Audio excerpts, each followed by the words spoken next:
Let's make something delicious, healthy and vegan. Banana butter. What you need to do first, of course, is peel the bananas. I'm not going to add any sugar. Mother Nature has already provided all the sugar we need. Now to this, I'll be adding about half a liter of water, and I will also be adding some citric acid. Citric acid is a naturally occurring substance, and the reason why I'm adding it is that I want it to make it shelf stable, and I want to balance the sweetness. I've added 500 milliliters of water, 11 grams of citric acid. You should have about 3 to 5% of the weight of the peeled bananas in citric acid. So I had about 2,700 grams of bananas. And now all Mother Nature asks from us is a little bit of time and patience. I'll put this on a nice medium heat, and all I'm going to do is come back to it and stir it every once in a while. And once the process has started going, I'll be adding some spices, and I'll show you and tell you what they are. Now the way to go with this is slow and slow. If you're in a rush, don't bother. So the bananas and the water has come up to a boil. I've been stirring a couple of times every now and then. And as you can see, the bananas has started to release the liquid. And now is the time to add the spices. Now the spices I'm going to use for this is a little stick of cinnamon, a few cardamom pods, a couple of star anise and 1 clove. There's no reason to overdo it. The banana is the star of the show. I'm just going to tie this up into a sachet.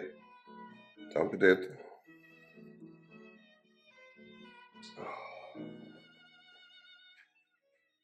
The smell coming out of this pot right now. Intense aroma of bananas. Sweet. I know that this will be really, really good. Now the bananas have started to break down.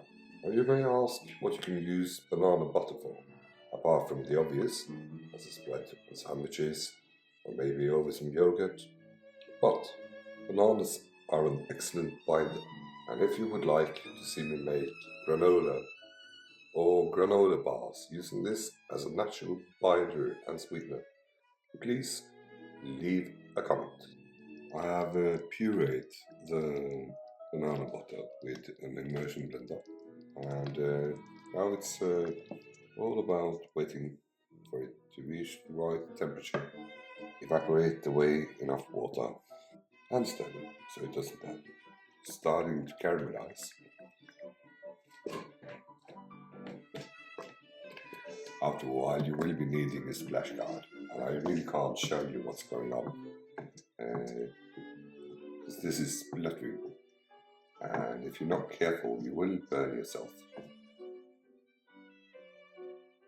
The banana butter has reached its settling temperature, and I'm just going to stir this up now. Make sure I get all the good caramelized parts that might be stuck at the bottom, and get that incorporated. And all I have to do is get this into jars. Final stage. You don't want to fill the jars more than just about up to this bend here. Now I'll be leaving these to cool on the kitchen bench overnight, and as it cools, the flavors will settle and develop. And I guess that is the jar that I will be tasting. It's not going to be full enough for long-term storage. As you can see, not much left. Okay, I'm just going to pop the lids on, and I'll see you in the morning. And here is the finished product, banana butter. I'm gonna open up a jar and have a taste. Look at that beautiful reddish color. It's got complexity, sweetness, tartness, and a hint of bitterness. It's not overtly sweet. I think I'm gonna have to make a sandwich. Homemade peanut butter. I've already made a video about that. You can watch that if you like. And in the background there are some pickled lemons, which you'll also find on my channel.